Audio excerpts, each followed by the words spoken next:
اگر حمل کے دوران آپ کے چہرے پر چھائیاں آ گئی ہیں تو سب سے پہلے ایک سچ سن لیں۔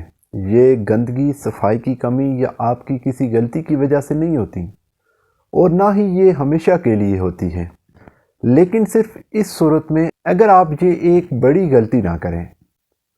اکثر خواتین یہی سمجھتی ہیں کہ حمل میں چھائیاں اس لیے پڑ جاتی ہیں کیونکہ جلد خراب ہو جاتی ہے، خون گندا ہو جاتا ہے یا کوئی طاقت والی چیز کم کھائی جا رہی ہے۔ یہ سب غلط فہمیاں ہیں۔ آج کی ویڈیو میں ہم انہیں ایک ایک کر کے توڑیں گے۔ حقیقت یہ ہے کہ حمل کے دوران چھائیاں ایک قدرتی ہارمونل تبدیلی کی وجہ سے ہوتی ہیں۔ جب حمل شروع ہوتا ہے تو عورت کے جسم میں کچھ خاص ہارمونز اچانک بڑھ جاتے ہیں جو جلد کے اندر موجود رنگ بنانے والے خلیوں کو زیادہ متحرک کر دیتے ہیں۔ اسی وجہ سے پیشانی، گالوں، ناک اور اوپر والے ہونٹ کے گرد بھورے یا سیاہی مائل دھبے بننے لگتے ہیں جنہیں عام زبان میں چھائیاں کہا جاتا ہے۔ اب یہاں ایک اور سچ سن لیں، ہر حاملہ عورت کو چھائیاں نہیں ہوتی، اور جسے ہوتی ہیں ضروری نہیں کہ وہ مستقل ہوں۔ مسئلہ تب بنتا ہے جب گھبراہٹ میں غلط فیصلے کیے جاتے ہیں۔ ذرا یہ نتیجہ تصور کریں، ایک عورت جس کی جلد حمل کے شروع میں صاف تھی، چند مہینوں میں اس کے چہرے پر اتنی گہری چھائیاں بن جاتی ہیں کہ آئینے میں خود کو دیکھ کر دل بیٹھنے لگتا ہے، اور بچے کی پیدائش کے بعد بھی وہ نشان ختم ہونے کا نام نہیں لیتے۔ یہ کیوں ہوتا ہے؟ اس کی سب سے بڑی وجہ ایک خطرناک غلط فہمی ہے۔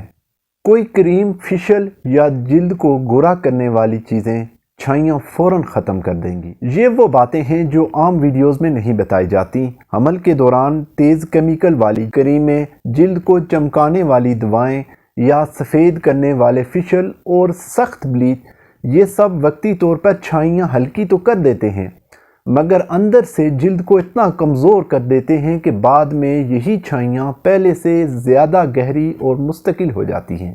اصل حقیقت یہ ہے کہ حمل کے دوران چھائیوں کا مقصد انہیں فوراً ختم کرنا نہیں ہوتا، بلکہ انہیں مزید بڑھنے سے روکنا، جلد کو محفوظ رکھنا اور بچے کی پیدائش کے بعد قدرتی بہتری کا راستہ صاف رکھنا ہوتا ہے۔ یہاں ایک بہت ضروری احتیاط سمجھ لیں۔ دھوپ، خاص طور پر دوپہر کی تیز دھوپ، چھائیوں کو کئی گنا زیادہ گہرا کر دیتی ہے۔ اگر حاملہ عورت بغیر مناسب پردے، بغیر سایہ کیے یا کسی حفاظتی لوشن کے بغیر دھوپ میں نکلتی ہے تو کوئی دوا بھی فائدہ نہیں دیتی۔ سادی اور محفوظ گھریلو چیزوں کی بات کریں تو گلاب کا پانی، کھیرا اور ایلو ویرا جیل، یہ چھائیاں ختم بالکل نہیں کرتے، لیکن جلد کو سکون ضرور دیتے ہیں اور رنگ کو مزید خراب ہونے سے بچاتے ہیں۔ اب ہومیوپیتھک دواؤں کے بارے میں بھی سن لیں۔ حمل کے دوران ہر ہومیوپیتھک دوا محفوظ نہیں ہوتی، لیکن کچھ ادویات ایسی ہیں جو نرمی کے ساتھ جسم کے اندرونی توازن کو بہتر کرنے میں مدد دیتی ہیں۔ ان میں سب سے پہلی دوا سیپیا ایسی خواتین میں مفید ہو سکتی ہے جنہیں حمل کے دوران چہرے پر چھائیاں، تھکن اور چڑچڑاپن محسوس ہو۔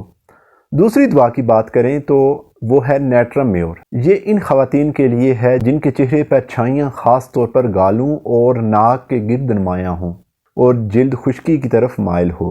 تیسری اور اہم دوا ہے پلساٹیلا۔